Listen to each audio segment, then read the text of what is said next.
ఈ సమస్తానికి నా నమస్కారం. ఈరోజు మనం మాట్లాడుకునే టాపిక్ ఆహ్, నేను చాలా సంవత్సరాల తర్వాత ఈ జాబ్ వచ్చినప్పుడు నన్ను 4థ్ క్లాస్ నుంచి 10థ్ క్లాస్ వరకు స్టడీ సర్టిఫికేట్ తీసుకురమ్మన్నారు గవర్నమెంట్ రూల్ ప్రకారం. అయితే దాని గురించి నేనెప్పుడో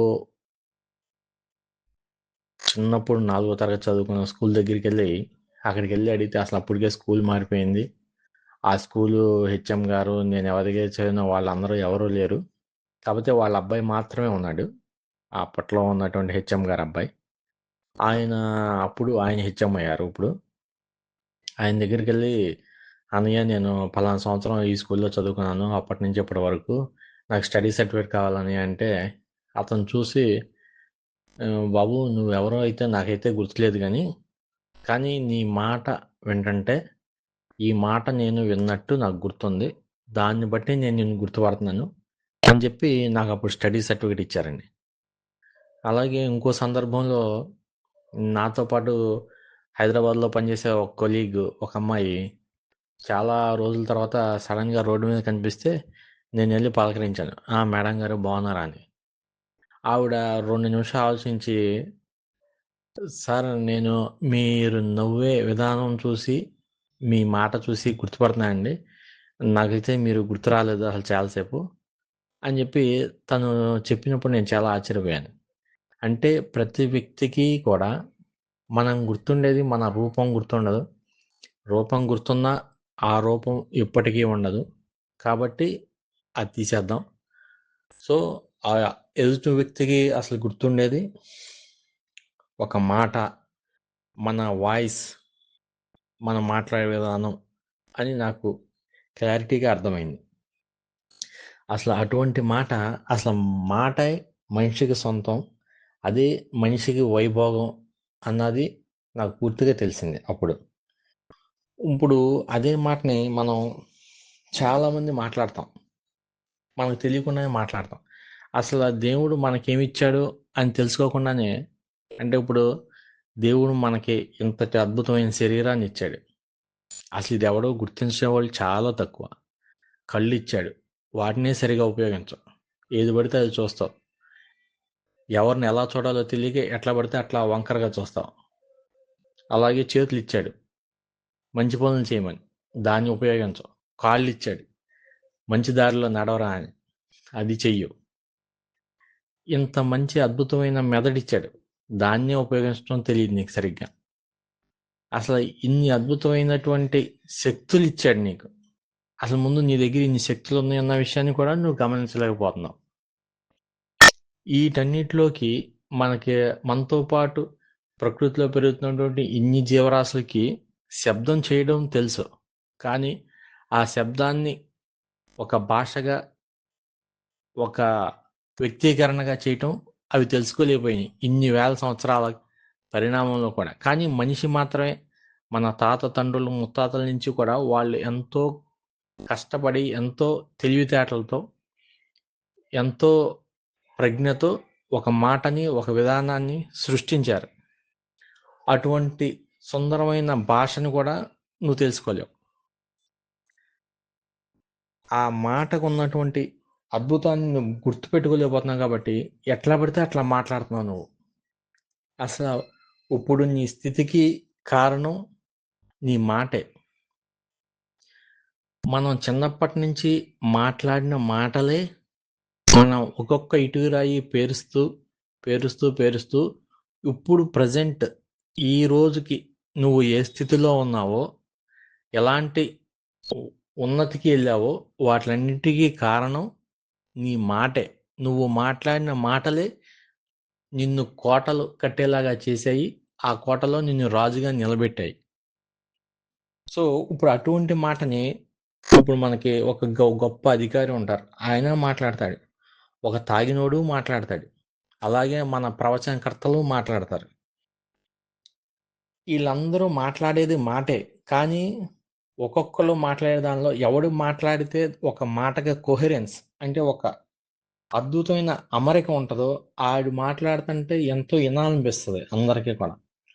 ఇప్పుడు ఒక ఐడియా జీవితాన్ని మార్చేస్తుందనే స్లోగన్ ఉంది కదా! అలాగే ఒక మాట కూడా మనిషి జీవితాన్ని మార్చేస్తుంది. మనిషి జీవితాన్ని తలకిందులు చేస్తుంది.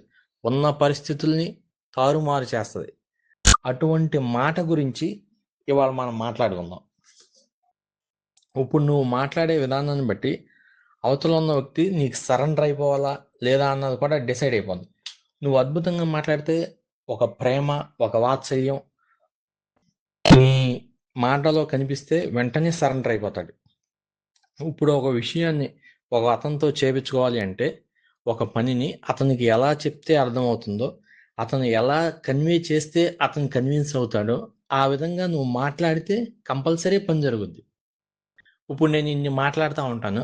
ఇప్పుడు ఇవన్నీ కూడా మీరు బాగా మాట్లాడారు అని మెచ్చుకుంటే ఉపయోగం లేదు. అసలు మెచ్చుకోవాల్సిన విషయం కాదు ఇది. మీరందరూ కూడా ఆచరించవలసిన విషయాలే నేను మాట్లాడతా. సో నన్ను మెచ్చుకోవడం కన్నా ఆచరిస్తేనే బాగుంటుంది. ఇప్పుడు ఎంత ఒక పెద్ద ప్రాబ్లంగా క్రియేట్ అయింది, ఒక సమస్యగా తయారైంది. అటువంటి విషయాన్ని మనం కన్వే చేసేటప్పుడు సరైన మాట వాడితే అంత తీవ్రత ఉండదు, ఆ తీవ్రత తగ్గుద్ది. ఇప్పుడు నువ్వు సరైన పదాలు సరైన మాట వాడితే అదే అసలు సమస్య లేదు, అంతా బాగుంది అక్కడ. అలాంటి చోట ఎవరన్నా తప్పు మాట అంటే రాంగ్గా మాట వాడితే అక్కడ అసలు సమస్య లేని చోట కదా ఒక విధ్వంసమైనటువంటి తీవ్ర రూపంలోకి సమస్య తయారైపోద్ది. ఇప్పుడు మనం చాలామంది మనం సోషల్ మీడియాలో కానీ టీవీలో కానీ చూస్తూ ఉంటాం. ఒక ఒక పార్లమెంట్ హౌస్లో కానీ లేకపోతే అసెంబ్లీలో కానీ మీరు ఆ మాటలు మాట్లాడి ఆ మాటని వెనక్కి తీసుకోవాలి అంటారు. ఇప్పుడు ఎవరో ఏదో ఒక పర్టికులర్ వర్గాన్ని ఒక అతను మాట్లాడేటప్పుడు మీటింగ్లో ఒక మాట దొల్లింది, తను అనుకోకుండా మాట్లాడేసాడు. ఇప్పుడు ఆ మాటను వెనక్కి తీసుకోవాలి అంటారు. నిజంగా మాట వెనక్కి తీసుకునేది ఉందా అసలు? అలాంటిదేమీ లేదు. ఎవరైతే ఆ మాట అంటే ఎవరైతే ఆ మనసుకు తీసుకుని హర్ట్ అయ్యాడో, అంటే మనసులో గుచ్చుకుందో, అతని మనసు చిన్నబుచ్చుకుందో, వాడు అవతల వాడు నేను మాట వెనక్కి తీసుకున్నాను అని చెప్పగానే కొంత స్వాంతన పొందుతాడు, అంటే కొంత రిలీఫ్ అయిపోతాడు. ఓకే అని. ఆ ఒక్కదాని కోసమే నేను మాట వెనక్కి తీసుకున్నాను అన్న ఒక ప్రక్రియ, అంటే ఒక ఇది కూడా మనం క్రియేట్ చేసుకున్నది, మనుషులు మనం క్రియేట్ చేసుకున్న విధానమే ఈ మాటను వెనక్కి తీసుకుంటాం అన్నది. ఇవన్నీ కూడా మనం మన జీవితంలో అసలు జనరల్గా మనకి చిన్నప్పటి నుంచి ఎన్నో నేర్పిస్తున్నారు. తెలుగు అంటారు, ఇంగ్లీష్ అంటారు, హిందీ, సైన్స్, సోషల్, ఇలా చాలా సబ్జెక్టులు నేర్పిస్తారు. రాకెట్ గురించి నేర్పిస్తారు, మానవ శరీరం గురించి నేర్పిస్తారు. అసలు కానీ మనకు నేర్పించిందో ఒకటి ఉంది టాపిక్. అదేంటిది? అసలు మనిషి మనసు గురించి మనకు సబ్జెక్ట్గా ఎక్కడా చెప్పరు. అలాగే మనకు కారు నేర్చుకుంటేనే కార్ డ్రైవింగ్ ఇస్తారు, కారు కొనుక్కుంటాం. అలాంటిది మనకి ఎటువంటి ట్రైనింగ్ లేకుండా, ఎటువంటి అవగాహన పెంచకుండా మనకి ఇమీడియట్గా చేసే పెద్ద తప్పు ఏంటంటే పెళ్లి చేస్తారు.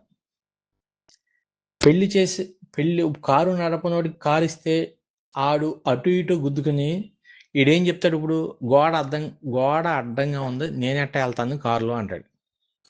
అట్లాగే నువ్వు ఒకడితో అమ్మాయితో ఎలా మాట్లాడాలి, లేకపోతే ఒక అబ్బాయితో ఎలా మెలగాలి అని తెలియకుండా నువ్వు పెళ్లి చేస్తే వాళ్ళు కూడా సంసారంలో రోజుకి 25 సార్లు అటు ఇటు గుద్దుకుంటానే ఉంటారు. గుద్దుకొని వాళ్ళ సంసారాన్ని పాడు చేసుకొని దాన్ని వాళ్ళ ఫెయిల్యూర్ కింద చూపించకుండా ఆపోజిట్ వాళ్ళ ఫెయిల్యూర్గా చూపించడానికి ట్రై చేసి ఇప్పుడు మనం ఉన్న ఈ సమాజం తయారవడానికి మెయిన్ రీజన్ వాళ్ళకి ఎటువంటి అవగాహన తెలియకుండా వాళ్ళకి పెళ్లి చేసి యాజిటీస్గా వదిలేయటం మూలంగా వచ్చిన ప్రాబ్లమ్స్. ఇప్పుడు పెళ్ళైన తర్వాత ఇప్పుడు అత్తగారు కోళ్ళు ఉంటారు. ఇప్పుడు అత్తగారు ఒక మాట అంటది అల్లుడు లేనప్పుడు, లేకపోతే తన భర్త లేనప్పుడు.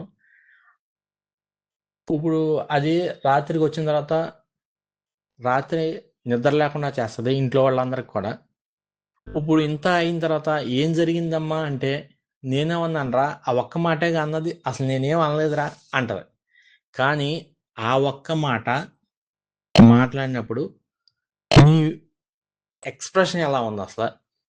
నీ మాట ఎలా ఉంది, నీ మొహం కవళికలు ఎలా ఉన్నాయి, నీ మూతి ఎలా పెట్టావు, నువ్వు చెయ్యి ఎలా తిప్పావు, నీ చూపు ఎలా ఉంది, ఇవన్నీ చెప్పడానికి లేదు. ఇప్పుడు ఫర్ ఎగ్జాంపుల్ ఒక కోడలుని ఒక అత్తగారు అన్నారనుకోండి, ఇప్పుడు ఇది కోర్టులో వేసే కేసు కాదు.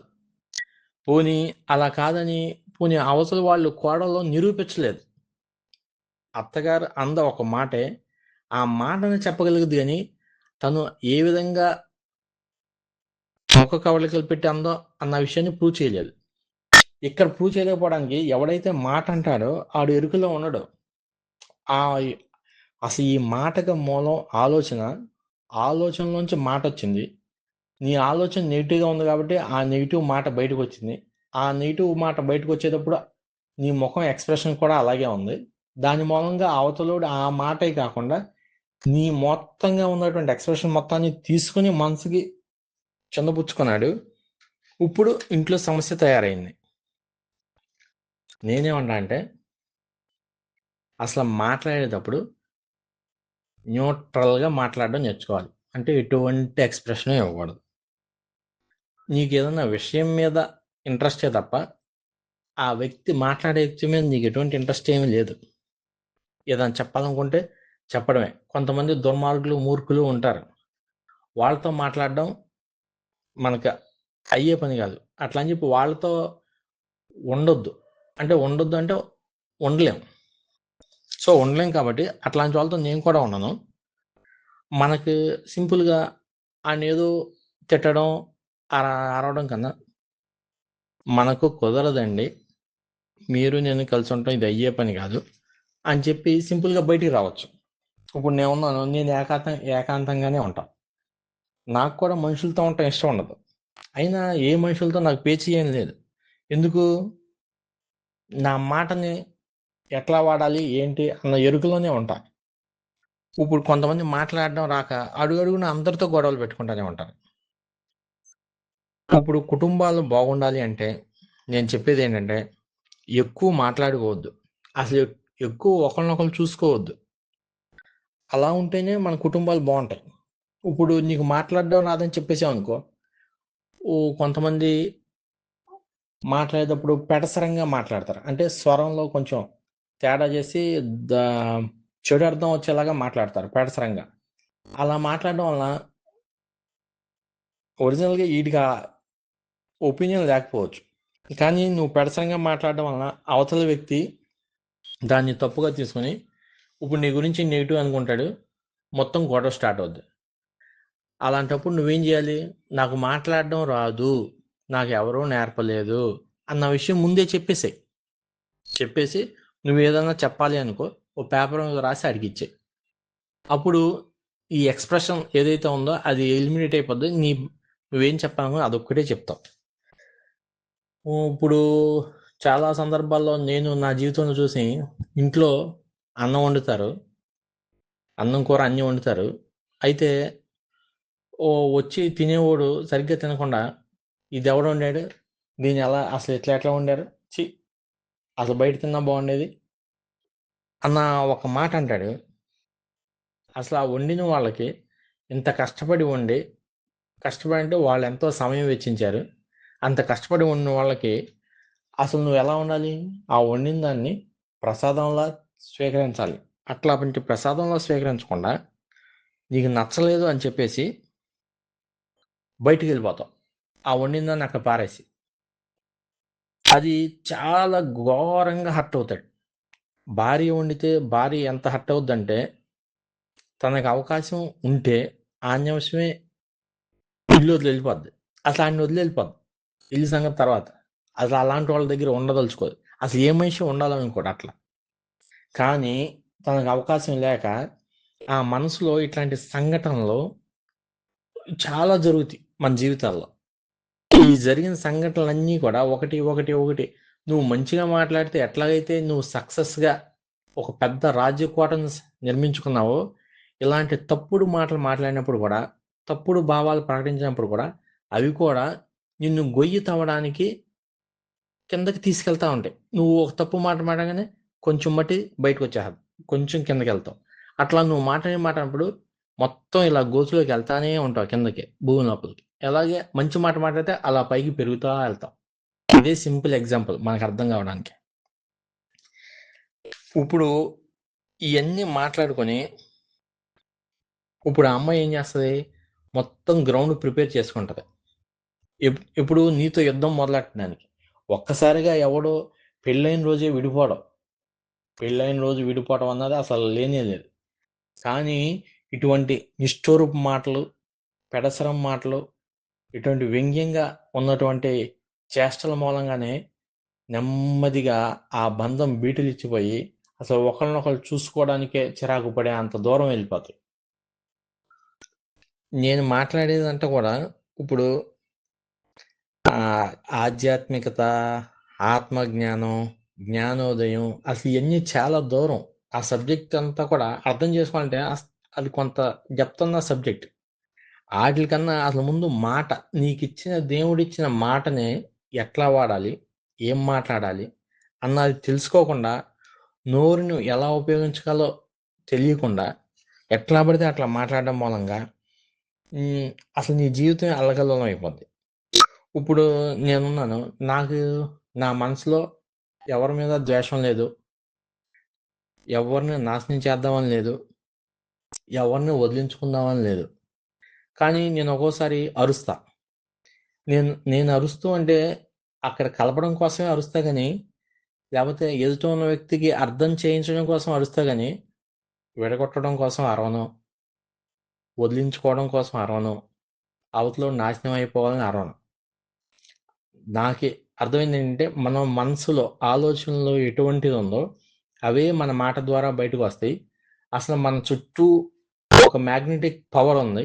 మన ఆలోచనలు బట్టి ఆ మ్యాగ్నెటిక్ పవర్ అన్నింటినీ అట్రాక్ట్ చేస్తూ ఉంటుంది. నెగిటివ్ ఉంటే నెగిటివ్ ఉన్న వాళ్ళందరూ నీ దగ్గరికి వచ్చేస్తారు, నువ్వు పాజిటివ్ ఉంటే పాజిటివ్ అన్నీ నీ దగ్గరకు వస్తాయి. కానీ నేను న్యూట్రల్గా ఉంటా కాబట్టి పాజిటివ్ లేదు, నెగిటివ్ లేదు. నా మైండ్ ఎప్పుడు న్యూట్రల్గా ఉంటుంది. మనల్ని ఒకటి ఇబ్బంది పెట్టేది లేదు, ఒకటి బాధ పెట్టేది ఉండదు, ఒకటి వచ్చిందని సంతోష పెట్టేదే ఉండదు. నేను చెప్పే చిన్న విషయం ఏంటంటే, ఇక కంక్లూజన్, నువ్వు మాట్లాడేటప్పుడు ఆ పదాలకి నీ ఎక్స్ప్రెషన్ ఎలా ఉంది అనేది కూడా చూసుకో. ఇంకోటి, మాట్లాడడం రాకపోతే మాట్లాడమాక. అసలు తక్కువ మాట్లాడితే చాలా మంచిది. క్లుప్తంగా ఏం చెప్పాలనుకుంటున్నా ఒక్కటి చెప్పి ఆగిపో. ఇంకోటి, ఎవరి మీద కూడా మనసులో ద్వేషం, పగ, వాళ్ళని నాశనం చేసేద్దామనో, లేకపోతే వాళ్ళ గురించి నెగిటివ్గా కానీ అలా ఎప్పుడు పెట్టుకోమాకు. అలా ఇలా లేకపోతేనే నువ్వు ప్రశాంతంగా ఉంటావు, నీ చుట్టుపక్కల వాళ్ళందరూ కూడా ప్రశాంతంగా ఉంటారు. ఇలా మీరు విన్నందుకు, నేను చెప్పినందుకు, మీలో ఉన్న ఓపికకు, మీరు అర్థం చేసుకోగలిగిన శక్తికి నా శిరస్సు వంచి నమస్కారం చేస్తున్నాను.